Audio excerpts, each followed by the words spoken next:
En esta sesión vamos a responder a una serie de preguntas relacionadas con el carlino, relacionadas con el fracaso de la felicidad que nos han hecho tras la presentación de este libro en Santiago de Compostela. Y vamos a responder a una selección de esas preguntas. No podemos responder a todas porque es imposible. En algún caso hemos tratado de combinar estas preguntas. Sí recuerdo que este próximo miércoles, es decir, pasado mañana, en Madrid, 25 de febrero a las 7 de la tarde en la FENAC de Callao, vamos a presentar este libro, El fracaso de la felicidad, con la periodista Preslava Boneva. De tal manera que allí estaremos para hablar del fracaso de la felicidad en pleno siglo XXI, es decir, con las características que esta sociedad nuestra en la que vivimos presenta respecto al fracaso de una de las ansiedades más poderosas y más intensas que el mercado pone a disposición de todos nosotros, la felicidad, y el fracaso del que ya se ocupa buena parte de nuestro sistema social. Unos ofrecen felicidad y otros disponen del fracaso de nuestra felicidad. Próximo miércoles, es decir, pasado mañana, a las 7 de la tarde, en Madrid, en la FENAC de Callao, allí estaremos con Preslava Boneva para presentar el fracaso de la felicidad. Y aquí sí voy a responder a una serie de cuestiones que me han hecho llegar en relación con este libro, y vamos a ir rápidamente para no liarnos excesivamente, para no demorarnos excesivamente con la respuesta a cada una de estas preguntas. Me dice una persona: usted afirma, cito, y efectivamente cita, que un hombre realmente vale lo que vale el amor de una mujer inteligente. Es decir, que yo aquí tomo como unidad de medida del valor de un hombre la inteligencia de una mujer que se enamora de él, o que lo quiere, o que lo valora, o que lo reconoce. Llamemos esto como se quiera. Entonces la pregunta que me hacen es muy curiosa. Me dice: ¿no cree usted que esa formulación puede interpretarse como una subordinación del valor masculino al juicio femenino? Bueno, y la respuesta es pero entonces, claro, podemos decir: ¿no cree usted que en un colegio en el que la inteligencia del alumno valga lo que vale la inteligencia del profesor que lo examina, no es una forma de subordinar la inteligencia del alumno a la del profesor? Pero ¿usted qué me propone? ¿Que se suprima, digamos, la subordinación? Pues entonces para eso ponemos a dar clase a un alumno y mandamos a sentarse en el pupitre al profesor, que es lo que dicen muchos profesores, que aprenden mucho de sus alumnos. Claro, si aprenden mucho de sus alumnos, yo no sé por qué no ponen al alumno a dar clase y se sienta el profesor en el pupitre. Claro, ¿no cree usted que esa formulación puede interpretarse como una subordinación del valor masculino al juicio femenino? No solo no lo creo, sino que lo afirmo. ¿Y cuál es el inconveniente? Y luego, al hilo de esto, me hace otra segunda pregunta. Dice: ¿cómo evitar que esa idea derive en una nueva forma de dependencia afectiva o de validación externa? ¿Y por qué lo quiere evitar?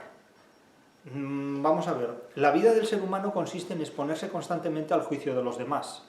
Eso no quiere decir que uno se subordine al juicio de los demás. Constantemente, los seres humanos opinan unos de otros, juzgan unos a otros, incluso algunos, autorizados para ello, dictan sentencias sobre los hechos protagonizados por otros. Se hacen juicios constantemente acerca del prójimo, pero eso no quiere decir que uno esté sometido a esos juicios, salvo si hay un tribunal por el medio. Hay muchas personas que necesitan constantemente validación de los demás, porque creen en sí mismos en la medida en que los demás creen en ellos. Es el problema del narcisismo. El narcisista necesita una validación constante, necesita que constantemente le digan que es muy inteligente, narcisismo cerebral, que es muy guapo, narcisismo somático o corporal, o que es lo que sea, el narcisismo de la naturaleza que corresponda. Pero hay personas que no necesitan esto, bien porque se sienten suficientemente seguras, bien porque por otros trastornos de personalidad como el esquizoide les resulta completamente indiferente lo que los demás digan de ellos, etcétera, etcétera. Entonces, aquí se mezclan dos cuestiones completamente diferentes. Una, reconocer que la inteligencia de un hombre vale lo que vale la inteligencia de la mujer que lo ama, o reconocer que ese afecto de la mujer al hombre supone una subordinación por parte del hombre a la mujer. ¿Y cuál es el problema de la subordinación del hombre a la mujer? En una relación de alianza hay una subordinación mutua y perfectamente correspondida. En una sociedad como la nuestra, donde el amor es un enemigo absolutamente abatir. Es un enemigo del mercado y por lo tanto es una experiencia humana que el mercado no puede controlar como controla otras experiencias. Trata de hacerlo, trata de mercantilizar el amor a través de páginas de citas y de encuentros, y la gente pues necesitada de esas satisfacciones acude a estos lugares en busca de solución. Pero eso es una mercantilización más que del amor, de afectos que no necesariamente desembocan en amor.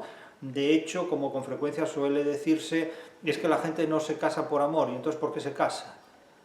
Entonces ¿por qué se casa? La gente se divorcia porque no tiene amor, en todo caso, que pueda sustentar esa alianza, en definitiva. Y me dirán ustedes, bueno, se casa por muchos motivos y también se descasa. Este es un tema que nos llevaría hacia otro terreno. Pero la afirmación que yo hago, y que sostengo indudablemente, es que un hombre realmente vale lo que vale el amor de una mujer inteligente. Por esa razón, si esto supone una subordinación del hombre a la mujer, me importa un pimiento, me importa un completo pimiento. A mí lo que me importa sobre todo es que lo que una persona valga sea el resultado de la medida de lo que vale la inteligencia de una persona que lo quiere o lo valora. Esa es la tesis fundamental que aquí sostenemos. Segunda cuestión, me preguntan, cuando usted sostiene que el barroco español analizó los códigos esenciales de la vida humana como nunca antes ni después se llevaron a cabo, ¿no está idealizando usted el siglo de oro? ¿Qué respondería a quienes consideran que también en la modernidad, pienso por ejemplo en la novela psicológica del siglo XIX o en el teatro del siglo XX, se han explorado con igual profundidad esas pasiones y patologías? Bueno, aquí hay dos preguntas. La primera es una pregunta que con toda franqueza considero absurda. Considero completamente absurda, y lo digo con toda franqueza y con todo respeto, pero la considero absurda. Porque idealizar el siglo de oro español no es considerar que el barroco español, el siglo XVI, el siglo XVII, analiza códigos esenciales de la vida como nunca antes ni después se realizaron. Eso no es un idealismo, eso es afirmar un hecho absolutamente evidente. Dígame alguien, dígame cualquiera de ustedes, qué novela se escribió antes o después del Quijote a la altura del Quijote. Ninguna. Por lo tanto, afirmar que nunca, ni antes ni después, como en el barroco español, la literatura llega a alcanzar una profundidad como la que alcanza en el siglo XVII, no es ningún idealismo. Idealismo es considerar que la literatura del siglo XVIII es superior a la anterior. Eso sí que es un idealismo porque es una falsificación incompatible con la realidad de la literatura. Por lo tanto, no cabe plantear una implicatura imposible para tratar de argumentar sofísticamente una malversación argumentativa, del tipo idealizar el siglo de oro. Con el siglo de oro se puede hacer cualquier cosa menos un idealismo. Con Quevedo se puede hacer cualquier cosa menos un idealismo. Se pueden hacer muchos chistes, pero no se puede idealizar la realidad de la literatura de Quevedo. Y lo mismo ocurre con Cervantes, en definitiva. Entonces, claro, me pregunta, ¿qué respondería usted a quienes consideran que también en la modernidad, pienso por ejemplo en la novela psicológica del siglo XIX o del teatro del siglo XX, se han explorado con igual profundidad esas pasiones y patologías? A esta pregunta yo tengo varias respuestas. En primer lugar, ¿qué respondería usted? Yo no respondo nada a nadie, ya para empezar. Y me dirán, bueno, pero me está respondiendo usted a través de esta pregunta. Bueno, pues porque considero que la respuesta a lo que usted plantea requiere un conocimiento que puede tener interés para mucha gente. Pero yo no voy a responder a alguien que no me hace una pregunta a mí directa, explícitamente, que yo considere digna de respuesta, porque hay muchas preguntas que me hacen a las que yo no considero dignas de respuesta, simplemente porque no tengo tiempo, o porque no puedo ocuparme de esos asuntos, o porque las ignoro, desde el punto de vista de las posibilidades de cualquier respuesta posible. Entonces, ¿qué respondería a quienes consideran? Yo no respondo nada a quienes consideran esto o aquello. Yo respondo a quienes plantean una pregunta que me parece digna de respuesta dentro de mis posibilidades de conocimiento. Si me dedicara a responder a cada uno que considera A o B lo que es su explicación, no viviría. Y yo tengo una vida propia al margen de todo este berenjenal que es el mundo del siglo XXI. Entonces, ¿qué respondería a quienes consideran tal o cual? Yo, en principio, no respondo nada. Eso ya para empezar. Ahora bien, que nadie me diga que la novela psicológica del siglo XIX o el teatro del siglo XX han explorado con igual profundidad pasiones y patologías, porque la respuesta es que no la han explorado con igual, mayor o menor profundidad, la han explorado de un modo diferente. Que ese modo diferente en algunos casos sea más o menos profundo es una cuestión que habría que ver en cada caso particular.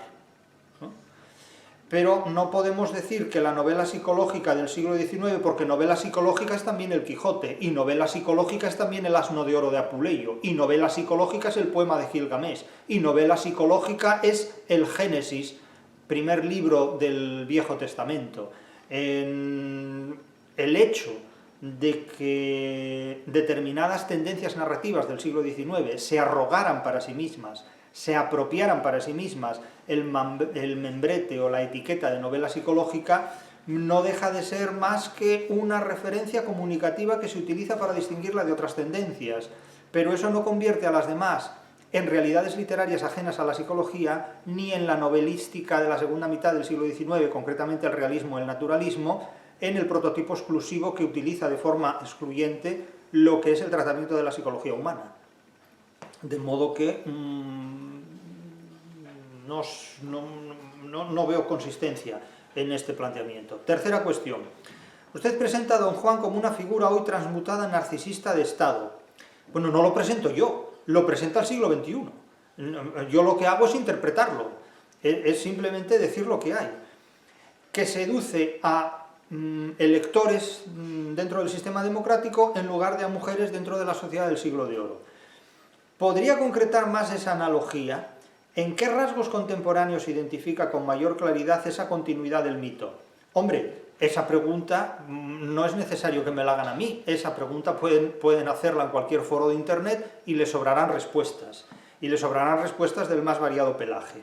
Vamos a ver, la seducción consiste en una forma oblicua de atraer, que eso es seducir, atraer con trampas, gustar, pero de manera sofisticada y en cierta manera también tramposa. No tanto seducir para galardonar, premiar, satisfacer, sino para engañar. La seducción suele ser un atractivo con cebo, una trampa, en definitiva, tiene ese sentido negativo. La seducción también puede tener un sentido muy positivo, pero hay que idealizarlo mucho. Lo cierto es que seducir implica atraer con intención de engañar, que es lo que hace básicamente Don Juan, y que es lo que hace básicamente el mercado democrático. Es decir, todos los candidatos tratan de seducir, tratan de atraer a la gente, al votante, para que les proporcione un poder. Entonces, claro, me pregunta usted, ¿podría concretar más esa analogía? Hombre, ¿qué quiere que le concrete? Usted lo que quiere es que le dé nombres y apellidos, y yo nombres y apellidos no se los voy a dar, evidentemente. Pero Don Juan ha pasado de ser un prototipo seductor de mujeres en el régimen anterior, es decir, en el antiguo régimen, anterior a 1789, anterior a la edad contemporánea, para convertirse en un narcisista de Estado que atraía votantes, en definitiva. De lo que se trata es de gustar al votante para que el votante te ceda su voto, a través de ese voto legitimar un poder y después seguir practicando el narcisismo de Estado. Es posible que algún oyente identifique al narcisista de Estado con una determinada persona en particular, pero eso será una atribución que haga el oyente en cuestión. En el caso desde el que hablo, no pienso en ninguna persona en particular, porque todos los políticos son narcisistas de Estado por su propia naturaleza.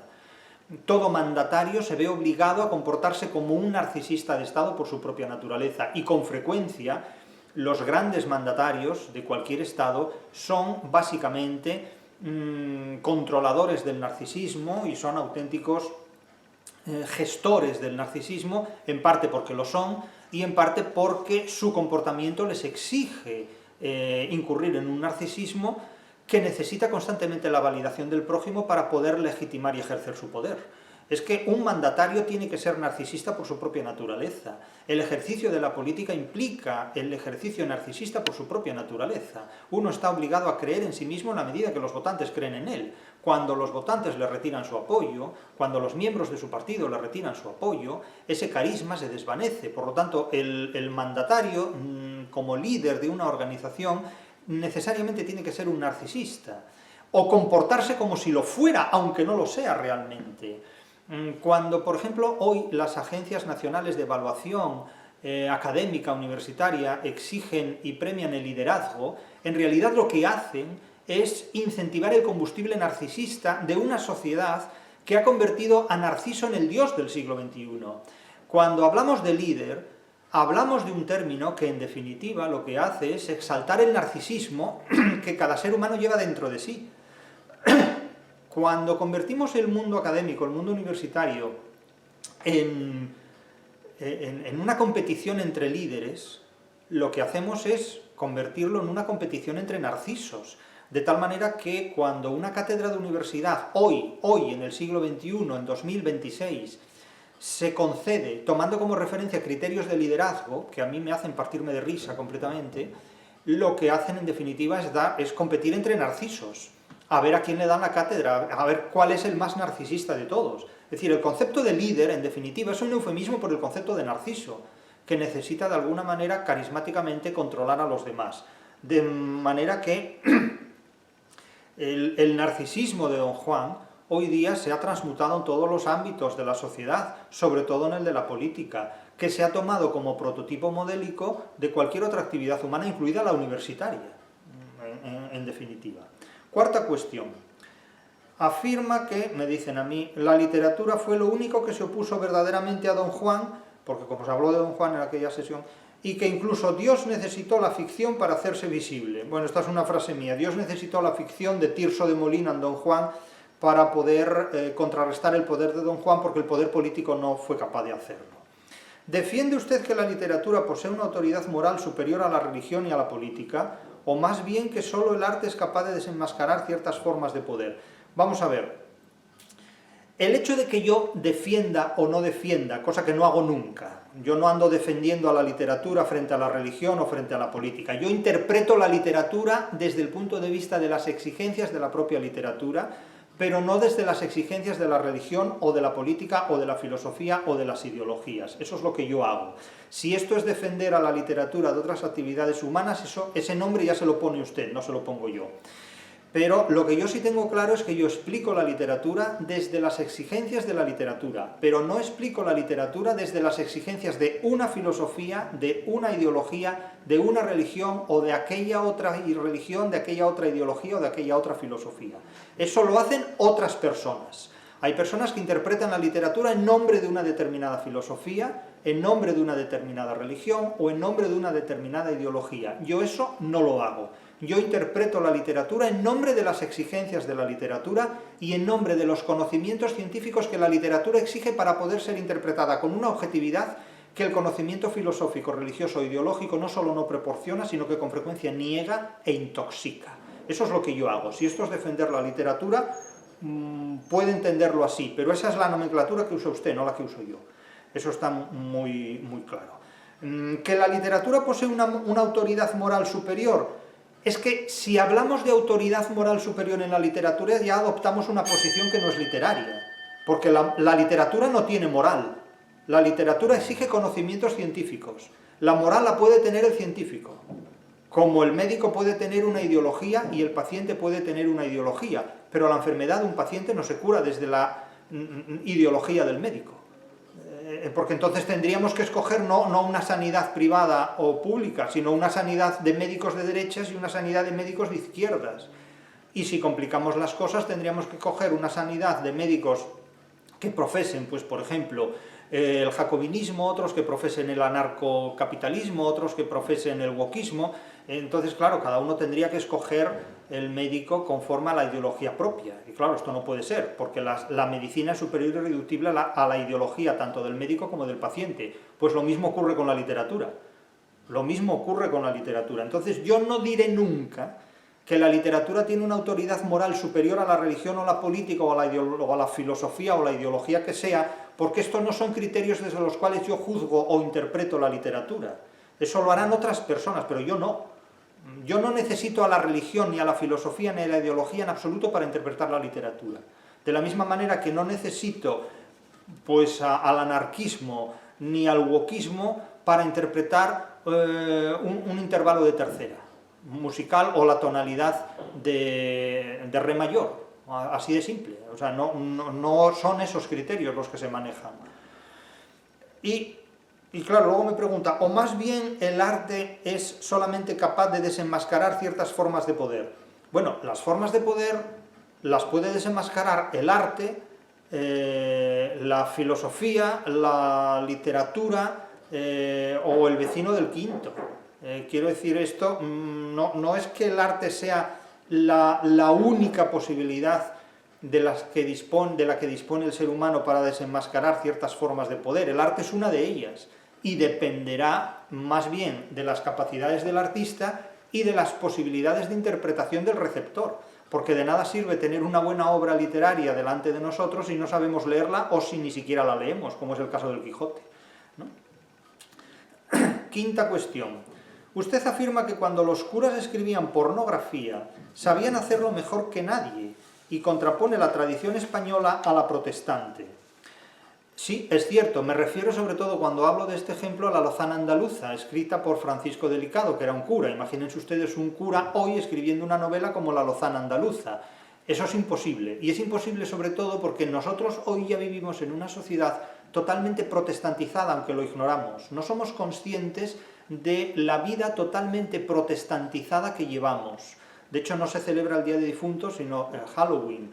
Es decir, nuestras celebraciones, nuestros cultos sociales, ya nada tienen que ver con el catolicismo, sino que están totalmente protestantizados.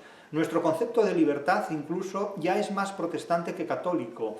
Aunque seamos ateos, da lo mismo. No hablo de protestantismo, de catolicismo desde el punto de vista religioso, sino de la interpretación de las formas de vida que en nombre del catolicismo antaño hoy ya se ejecutan y se hacen en nombre del protestantismo de hogaño.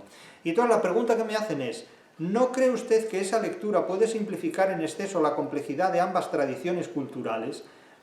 ¿Qué criterios literarios objetivos permitirían sostener esa superioridad más allá de la provocación retórica? Bueno, mire, vamos a ver. Cualquier cosa que digamos, usando palabras, puede estar sujeta y puede ser objeto de una crítica en virtud de la cual siempre se nos acuse de simplificar en exceso la complejidad de ambas tradiciones culturales. Pero mire, si usted no quiere que yo verbalmente simplifique en exceso la complejidad de ambas tradiciones culturales, lea los 25 tomos de la crítica de la razón literaria, donde por extenso, en 25 volúmenes, explico, entre otros, este concepto. Entonces, si un libro como El fracaso de la felicidad le parece simple, puede usted acudir a los 25 ejemplares de la crítica de la razón literaria, que deben sumar como 14 millones de dígitos, una cosa por el estilo, y ahí verá cómo este tema no se desarrolla de forma tan simple. Y luego, claro, me dice, ¿qué criterios literarios objetivos permiten sostener esta superioridad más allá de la provocación retórica? Yo no hablo de superioridad. Yo no digo que la cultura católica o que la religión católica sea superior o inferior a la protestante. Yo lo que digo es que nuestra sociedad hoy está organizada conforme a la cultura protestante y no conforme a la cultura católica. Que una sea superior o inferior a la otra, eso ya será un juicio de valor que cada persona emitirá desde el punto de vista de sus preferencias.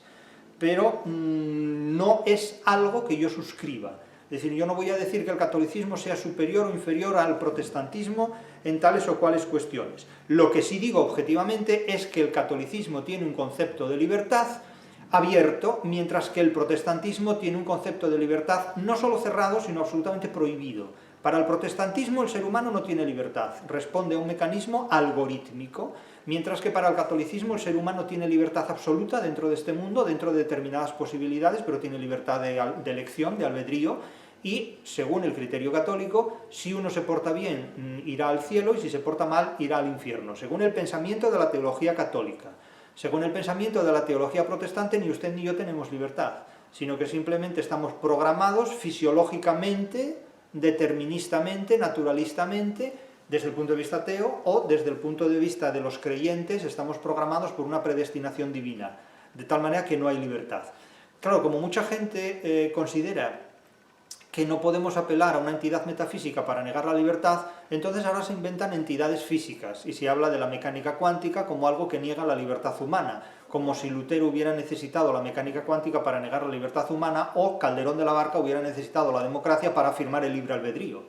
Pero bueno, eso cada cual sabrá las ideas que maneja. El problema que tiene mucha gente es que cuando comulga con una determinada idea ignora tanto los orígenes de la idea que toma, con la que comulga, como las consecuencias a las que le conduce esa idea. Porque hay personas que muy alegremente dicen, es que la mecánica cuántica niega la libertad. Bien, pero tú no sabes que al afirmar que la mecánica cuántica niega la libertad, te estás negando a ti mismo la libertad, y no sabes que esa idea tiene una genealogía protestante que se ha puesto en circulación precisamente para hacerte creer que tú no tienes que invertir ni un solo segundo de tu vida en defender tu libertad, porque es inútil que defiendas algo que no existe. Ese es el planteamiento de tales ideas. Y entonces hay gente que lúcidamente o engreídamente me dice, es que usted no sabe física, es que usted no sabe mecánica cuántica. ¿Y qué sabes tú de la libertad, infeliz, que nunca has ejercido y con la que comulgas metafísicamente para negarte a ti mismo las posibilidades de crecimiento y desarrollo? Si tú no tienes libertad, mejor para los demás, que ocuparemos vitalmente el espacio que tu libertad deja disponible. Para eso se dice a la gente que no tiene libertad, para que el que sí sabe utilizarla ocupe el espacio de libertad que tú cedes ignorantemente, no gratuitamente, sino ignorantemente a tu vecino. ¿Ustedes recuerdan esa frase tan boba que no dice absolutamente nada, en virtud de la cual la libertad de cada uno llega hasta donde llega la libertad de los demás? Sí, muy bien, pero ¿hasta dónde llega realmente la libertad de los demás? ¿Quién marca esa frontera? Pues básicamente la marca la voluntad y la inteligencia, lo que sabemos hacer y lo que de hecho hacemos. Entonces, si ustedes, cualquiera de ustedes, dice, es que no tenemos libertad, digo, mejor para los que consideran que el hueco que tú dejas abierto por la libertad que no ejerces, ya lo ocuparé yo. Es decir, la silla que tú no ocupes ya la ocupará otro, pero vacía la silla no va a quedar. Ahora, si tú quieres hacer el viaje de pie, es tu problema. Si quieres vivir sin libertad, es tu problema. El espacio vacío que tú dejes, otro lo ocupará. Sexta pregunta. Cuando usted considera que Internet es la caja de Pandora y el lupanar de los puritanos, ¿está condenando el medio en sí mismo o el uso que hacemos de él? ¿Pero quién soy yo para condenar Internet? Es que ustedes me hacen unas preguntas que yo alucino. O sea, realmente, eso es como si me dicen, cuando alguien utiliza un cuchillo para matar a otra persona, ¿tenemos que condenar los cuchillos? Bueno, es que entonces cada vez que hay un accidente aéreo supriman los aviones. O cada vez que tengan un dolor de cabeza usen la guillotina en vez de tomar una aspirina. Claro, es que hacen unas preguntas que realmente son alucinantes, ¿no? Es como el otro día, bueno, una pregunta que ya no respondo aquí porque esa era de chiste, cuando yo decía que el principal amor que se vende en el siglo XXI es el amor al dinero. Y entonces me dice una persona, pero es que esa es una idea muy antigua, esa es una idea muy antigua que está en Quevedo, que poderoso caballero es don dinero, pero eso es una cosa muy antigua. Y claro, era para decirle a esta persona, por supuesto que es muy antiguo. Indudablemente hoy el dinero no tiene ningún valor. Y a continuación podría preguntarle, ¿y usted de qué vive? ¿Usted cobra cuando trabaja? Porque si el dinero no tiene ningún valor, no sé por qué trabaja a cambio de dinero. O sea, es que yo realmente, si a veces la gente pensara dos veces lo que dice, ya no digo lo que escribe, porque por redes sociales la gente pierde la poca inteligencia de la que con frecuencia dispone. Porque los sabios no se exponen de esta manera. Entonces, claro, me dice, ¿condena usted el medio en sí mismo o el uso que hacemos de él? Yo ni condeno el medio ni el uso que hacen de él, porque yo no sé la gente, cada una, el uso que hace de las cosas. Pero ¿cabe un uso racional y no patológico de redes sociales o considera que la propia estructura las hace inevitablemente seductoras y degradantes? Pues cada uno sabrá lo que hace. Cada uno sabrá lo que hace con un cuchillo. Cada uno sabrá lo que hace con sus conocimientos y con los medios que utiliza para comunicarlos. Los medios de comunicación no son en sí mismos malos ni nocivos, permiten entendernos, comunicarnos e intercambiar conocimientos, pero también permiten malentendernos, incomunicarnos y estropear e intoxicar conocimientos. Eso depende de lo que cada uno es, de lo que cada uno haga y de lo que cada uno quiera. El medio en sí mismo no es malo. Lo malo es el uso que unas otras personas pueden hacer del medio, pero usted distingue con insistencia entre explicación y solución y rechaza el papel de ser usted una hada madrina ideológica. Es que yo ni soy hada madrina ni difundo ideologías. Yo hablo de la literatura a partir de los conocimientos literarios de los que dispongo, pero no a partir de conocimientos ideológicos, filosóficos, religiosos o de otro tipo. Esa cuestión, si alguien me atribuye ese tipo de conocimientos, ya es una atribución ajena, pero no mía. Y por tanto no puedo ser el hada madrina de nadie. Hay muchas personas que me exigen soluciones a partir de explicaciones, de ahí que yo distinga entre una explicación y una solución.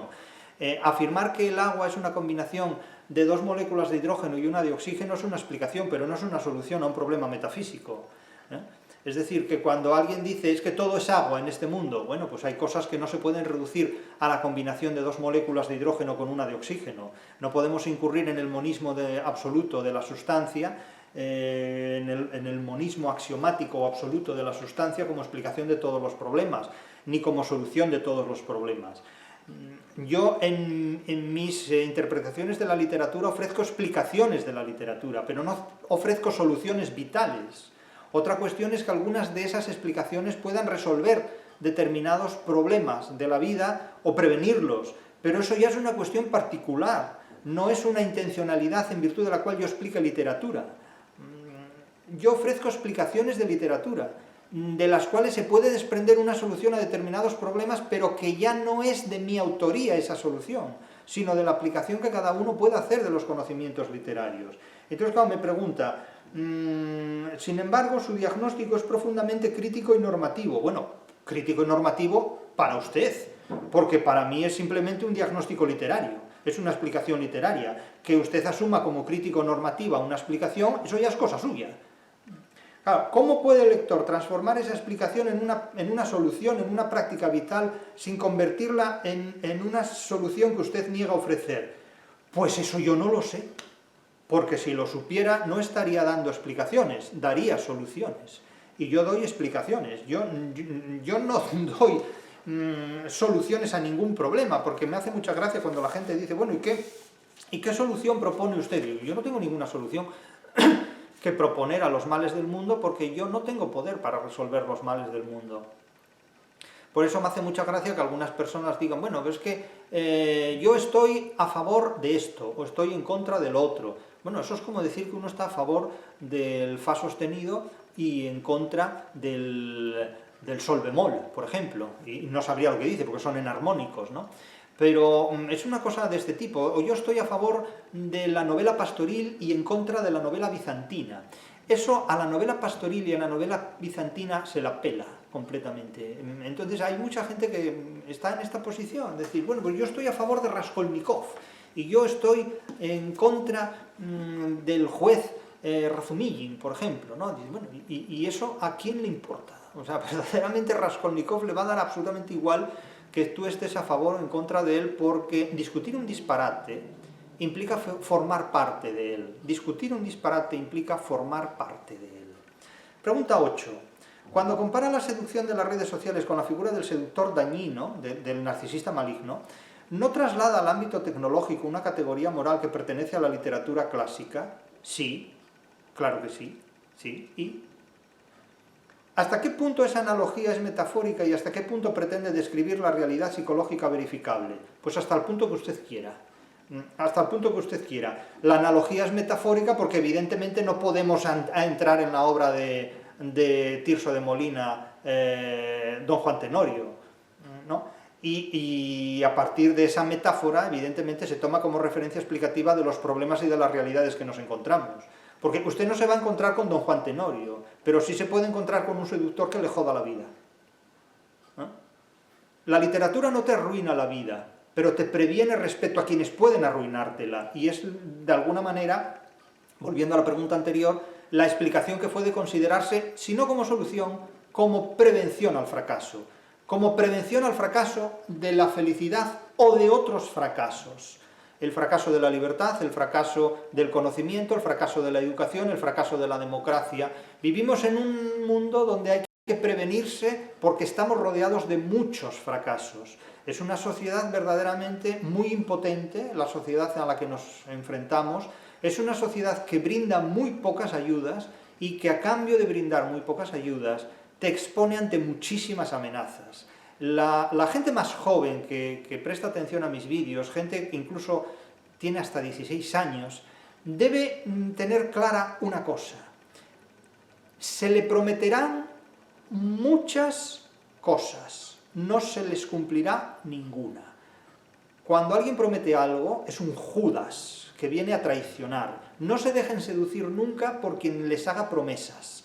No se dejen seducir nunca por quien les prometa la felicidad, la libertad, el bienestar, la democracia, un futuro donde todo es posible. No les convenza nunca el argumento de quien les diga los obstáculos están en tu mente, puedes superarlos. No, los obstáculos están en la realidad, en tu mente está la ignorancia del obstáculo, para que te rompas la crisma cuando tropieces con él al no verlo, en definitiva. Entonces, mucho cuidado con esto porque esos son los seductores. Vivimos, insisto, en una sociedad saturada de fracasos y llena de obstáculos depredadores. Entonces, sobrevivir en ese contexto implica adoptar una forma de vida muy distinta de aquella a la que han adoptado los milenaristas, que se han visto sorprendidos por el desengaño con 30 años de edad cumplidos, cuando lo mejor es desengañarse ya en la propia adolescencia, para prevenirse de lo que es un demorado fracaso, un diferido fracaso de muchos logros en la vida. De tal manera que eso es lo que les puedo decir. Pregunta 9. Son 13, vamos a acabar rápido. Usted sostiene que el fracaso no es del amor, sino de las personas incapaces de alcanzarlo o preservarlo. Obviamente. ¿El amor qué culpa tiene? El amor es un referente que cada uno ejecuta según las competencias, como el humor. Cada uno tiene el sentido del humor que su inteligencia le permite. Cada uno tiene la experiencia amorosa que su inteligencia y determinadas circunstancias le hacen posible tener. ¿No implica eso una concepción del amor casi como una forma de excelencia moral o intelectual?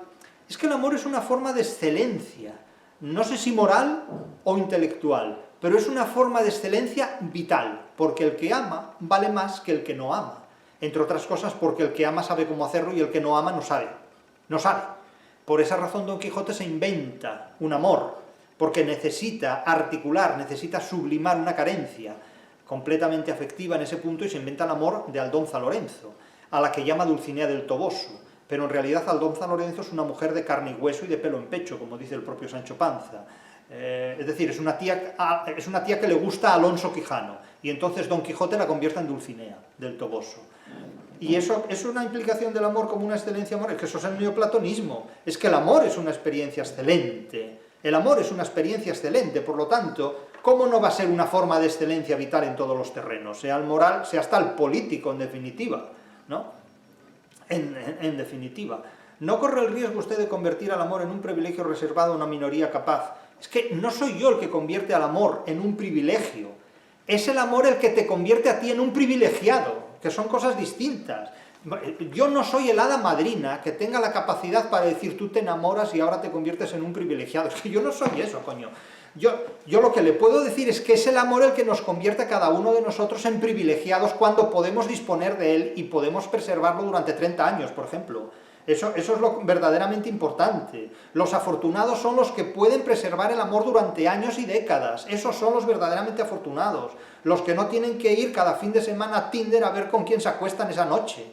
Los verdaderamente afortunados, desde mi punto de vista, a lo mejor desde el punto de vista de ustedes, los más afortunados son los que hacen quintetos y cuartetos o orquestas como para interpretar, en fin, los casi 1000 instrumentistas que requiere la octava sinfonía de Gustav Mahler. Imagínense ustedes, 1000, ¿no? Eso cada cual tendrá sus criterios, pero desde mi punto de vista, yo no corro el riesgo de convertir al amor en un privilegio reservado a una minoría capaz. Es el amor el que nos convierte a nosotros en unos privilegiados cuando somos capaces de convivir con él, gracias a otra persona que comparte con nosotros ese amor. Eso es lo que yo pienso. Cada uno que piensa lo que le salga de las narices. Yo digo lo que pienso yo. Pregunta 10. Cuando contraponen las pasiones trágicas de Federico García Lorca en La casa de Bernarda Alba, Bodas de sangre o Yerma, a las relaciones actuales, usted idealiza un modelo de amor que está atravesado por la violencia y por la destrucción. ¿Es deseable recuperar esa dimensión trágica o solo reconocer su densidad literaria? Hombre, ya me contará usted. ¿Usted quiere vivir en una casa como la de Bernarda Alba?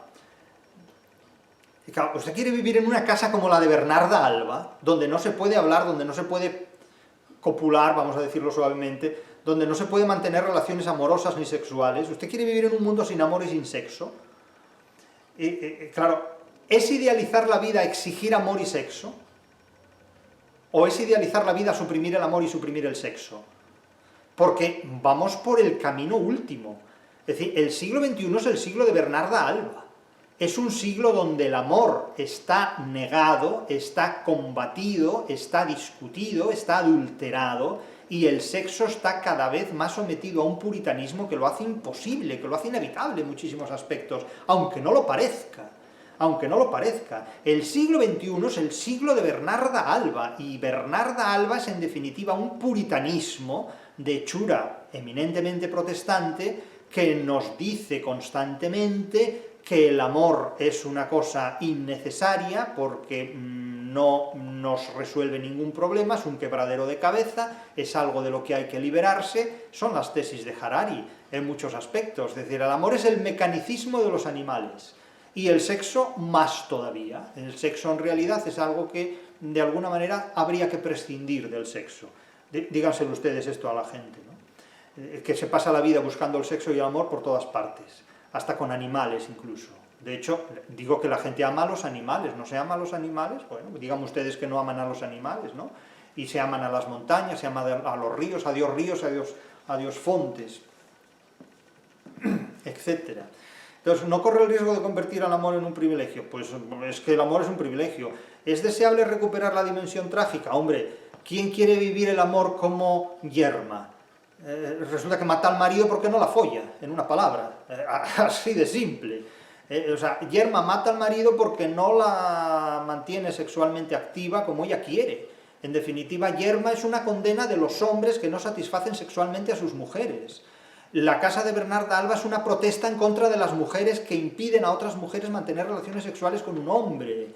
Y Bodas de Sangre es una protesta en contra de aquellos mecanismos de represión social que impiden a las mujeres satisfacerse sexualmente con los hombres que a ellas les apetece. Entonces, esto es lo más antifeminista que ha habido jamás. Lorca es el autor más insoluble en el feminismo que ha habido jamás, porque combate todo aquello que puede reprimir la sexualidad femenina frente a hombres. Las mujeres lorquianas quieren al hombre. Lorca es un hombre que adora al hombre. Lorca ha llevado al hombre a los altares del erotismo y de la plenitud sexual, en definitiva, y ha utilizado para ello a la mujer como la máxima ansiedad del ser humano que busca la satisfacción masculina en la cama. Eso es lo que ha hecho Lorca, la exaltación de la sexualidad masculina puesta en la caja de resonancia de una mujer que adora a los hombres completamente, como son las hijas de Bernarda, como es Yerma y como es la novia en Bodas de Sangre. En definitiva, la más alta literatura que reconoce la potencia sexual masculina es la literatura lorquiana. La literatura de Lorca es un homenaje a la sexualidad masculina. Esto grábenselo a fuego, ¿eh? La literatura de Lorca es un homenaje y una exaltación de la sexualidad masculina, destinada a satisfacer a quien se ponga por delante, mujeres u hombres, que en este punto Lorca no discrimina a nadie.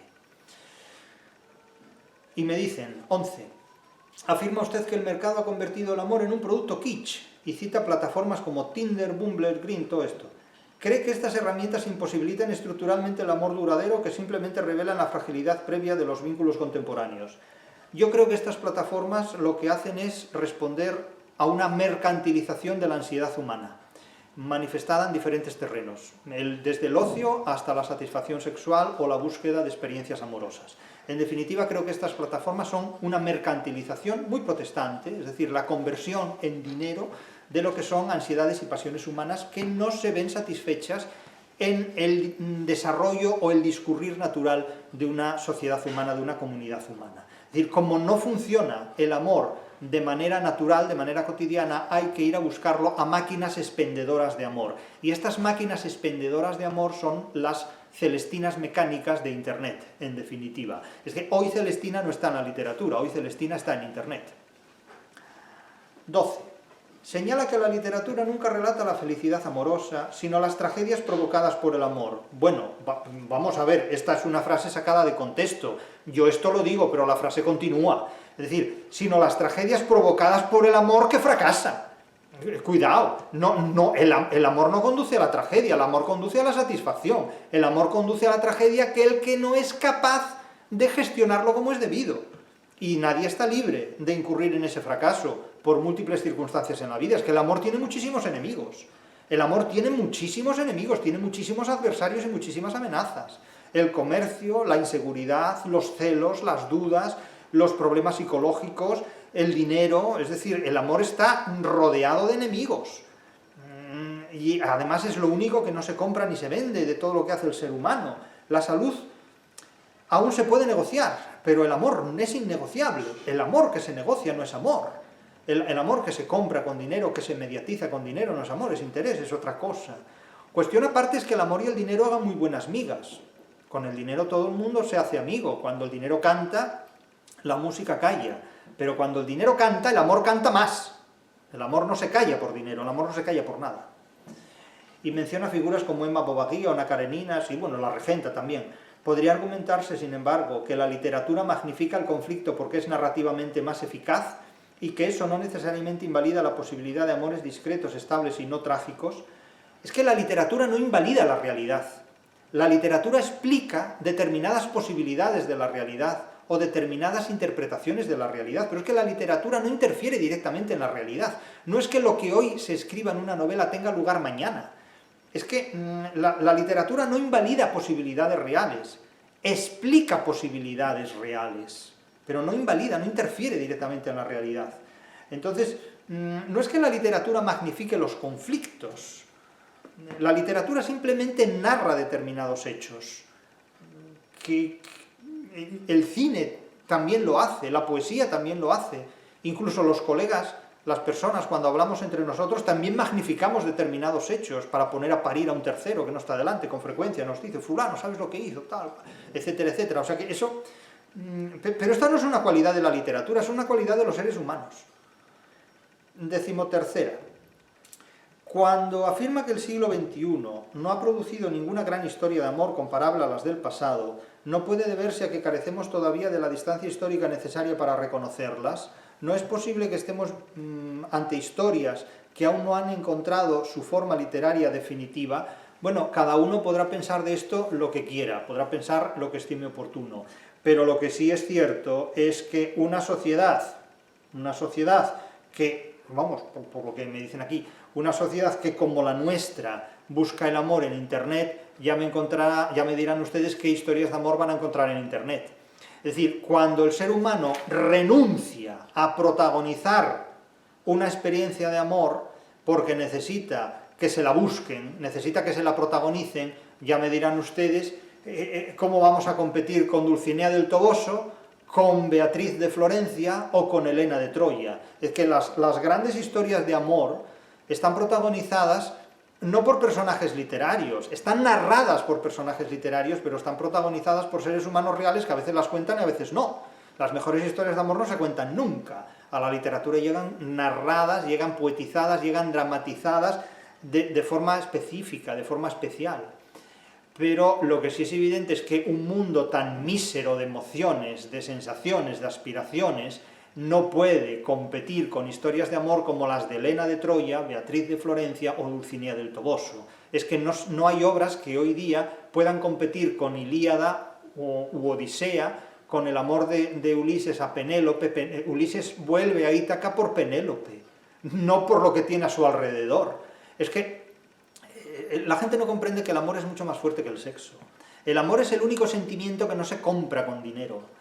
Y eso en una sociedad como la nuestra, que es una sociedad de miserables, es una sociedad de fracasados, es una sociedad de amargados completamente, porque confunden lo que se les dice con la realidad. Ya les he dicho muchas veces que cuando te preguntan cómo estás tienes que decir que muy mal. Y tienes que dar siempre una impresión muy negativa de la vida, porque si no van a pensar que estás muy bien y entonces eso les disgusta más. Entonces conviene siempre tener tranquilizados a los interlocutores y transmitirles la seguridad de que todo va fatal, para que así ellos se sientan mejor. Es una manera de traficar emocionalmente con el interlocutor para quitártelo de en medio cuanto antes. Pero este es un secreto, no se lo digan a nadie. El caso es que hoy día no hay novelas que puedan competir con Ilíada o con Odisea, ni tampoco con obras como la Divina Comedia, ni tampoco con el Quijote. Es decir, ¿dónde van ustedes a competir con Dulcinea del Toboso, Beatriz de Florencia o Helena de Troya? Es decir, es que eso hoy no existe. Si la gente va va a Tinder a buscar rollete para hoy, a ver, y mañana otro, porque el de hoy no dura nada, ¿no? Entonces, ¿dónde van con ese plan de vida? Pues a fracasar, van al fracaso de la felicidad, ¿eh? Bueno, nosotros vamos a la FENAC en Callao el miércoles 25 de febrero a las 7 de la tarde, pero no vamos a evitar cómo hacer que la felicidad fracase, en definitiva. Y vamos a dos preguntas más, miren, estas son muy prácticas, por eso las he dejado para el final. Me dice una persona, usted afirma que el aprendizaje universitario es un autodidactismo encubierto. A partir de esta idea yo quiero preguntarle si usted sigue algún sistema práctico que permita a una persona dotarse de herramientas concretas para hacerse cargo de su educación. Le planteo esta inquietud porque a mi juicio la educación se ha convertido en un negocio en el cual los estudiantes a menudo somos objeto de múltiples compañías que prometen técnicas nuevas, siempre las mejores que las anteriores, pero que en la práctica resultan inefectivas. Bien, mire, yo la única solución que le doy es la siguiente: estudie usted para trabajar, estudie usted para trabajar, y cuando tenga un trabajo haga lo que le guste, pero cuando tenga un trabajo verá que el trabajo determina la estrategia del conocimiento que usted debe adquirir para abrirse camino en la vida. Es decir, que la estrategia la da el trabajo que uno hace. Lo primero que tiene que hacer un ser humano en este mundo es buscar un trabajo, ejercer un trabajo. Y es el trabajo el que se convierte en la estrategia de la gestión del conocimiento para abrirse camino en la vida. Es decir, claro, podemos preguntar, ¿estudias o trabajas? ¿Filosofas o trabajas? Porque si quieres dedicarte a la filosofía, pues filosofa. Pero si quieres dedicarte a trabajar, entonces tendrás una cita con la realidad, y ahí será el propio trabajo el que gestione tu autodidactismo. Eso para mí es la única solución. Los problemas de la vida se resuelven trabajando. La gente ociosa es gente peligrosa, la persona ociosa es persona peligrosa. Piensen ustedes por qué la filosofía reivindica para sí el ocio como forma natural de ser. Y otra pregunta, la última, y acabo ya. Me dice una persona, estas son preguntas prácticas, preparo una oposición en una academia. Le escribo porque cuando analizamos textos, en la parte de fonética y fonología, siempre en el vocalismo citamos y usamos de referencia al señor Dámaso Alonso. Hombre, podían decir que en paz descanse, porque Dámaso Alonso lleva descansando en paz hace ya unas décadas. Y su lengua poética de Góngora. Soy un poco reticente a considerar las interpretaciones del señor Dámaso y me pregunto qué piensa usted sobre el contenido semántico ligado a las vocales, porque yo veo mucha imaginación en esas interpretaciones, en esa literatura de las vocales. Bien, claro, la pregunta de esta última persona se refiere básicamente a la estilística. La estilística es una teoría de la literatura que consiste en una interpretación psicológica de las palabras y también de los sonidos, de tal manera que Dámaso, estilísticamente hablando, pues como todos ustedes saben, o sabían, sobre todo lo saben sus profesores porque fue donde se quedaron, fue lo que estudiaron en su tiempo y de ahí no pasaron. La infame turba de nocturnas aves les remite a oscuridad. Pero bueno, también hay poetas que dicen que las vocales como la A son de color blanco, las vocales como la E son de color azul y las vocales como la I son de color amarillo. Entonces, claro, también podemos decir que el si bemol es el resultado de la metafísica platónica y el re sostenido es la emoción que se adquiere cuando alguien esquía por los anillos de Saturno, y díganme ustedes que no. Entonces, claro, estas son interpretaciones psicológicas de figuras literarias o de sonidos literarios que en realidad no tienen ningún fundamento, más que la arbitrariedad psicológica de quien los plantea, pero eso no va a ninguna parte. Entonces, lo que revela sobre todo la última de las preguntas que me han hecho es la distancia abismal que separa a una generación de profesores que sigue anclada en una teoría de la literatura de mediados del siglo pasado y una generación de estudiantes que observa con ingenuidad, con piedad e incluso con candor el tercer mundo semántico desde el cual sus profesores les explican literatura. Es que mi generación no se da cuenta de que explica literatura de manera totalmente insuficiente y totalmente por debajo de las exigencias de la realidad a una generación de chavales que, aunque mayoritariamente puedan resultar despreciados por sus profesores, presentan unas inquietudes que son muy superiores al magisterio que reciben. Una de las cosas que me dicen muchos chavales que estudian en enseñanza media en estos momentos es que sus profesores hablan muy mal de ellos, que sus profesores los llaman burros, ignorantes, incompetentes, que dicen que están todo el día perdiendo el tiempo en redes sociales, en bla, bla, bla. Bien, hay sobre estos chavales, sobre estos adolescentes de 16, 20 años, incluso una condena previa. Los consideran como tontos, los consideran como inútiles, los consideran como vagos. Bueno, hay de todo. En todas las generaciones ha habido de todos. Ha habido vagos entre boomeres, ha habido excelentes trabajadores entre boomeres, lo mismo cabe decir de los milenaristas y lo mismo cabe decir de esta generación a la que los gringos quieren cachapear, quieren marcar con el hierro alfa y que yo llamo cervantina o neocervantina. Pero no se puede despreciar por entero a ninguna generación, no se puede despreciar por entero a los miembros de ninguna generación, sean boomeres, milenaristas o neocervantinos, porque eso es un error enorme. Y hay en mi generación un error que cometen muchos de mis coetáneos, que consiste en despreciar absolutamente a los adolescentes porque los consideran incompetentes en todo. Esto no es así, es un gran error. Muchos de mis contemporáneos, en el ejercicio de la docencia literaria, deberían tentarse la ropa y deberían ver hasta qué punto están completamente desactualizados a la hora de interpretar la literatura a gente que, precisamente por consultar Internet, tienen y disponen de unos conocimientos literarios, en algún caso, mucho más aventajados y en condiciones más solventes de las que sus propios profesores creen estar al día. Así que mucho cuidado con menospreciar al prójimo, y sobre todo cuando el prójimo es gente joven que todavía no ha dicho "esta boca es mía". Así que mucho cuidado con esto. El miércoles que viene, 25 de febrero, en la FENAC de Callao, estaremos para hablar del fracaso de la felicidad con la periodista Preslava Boneva, en Callao, en el centro de Madrid. Miércoles 25 de febrero a las 7 de la tarde.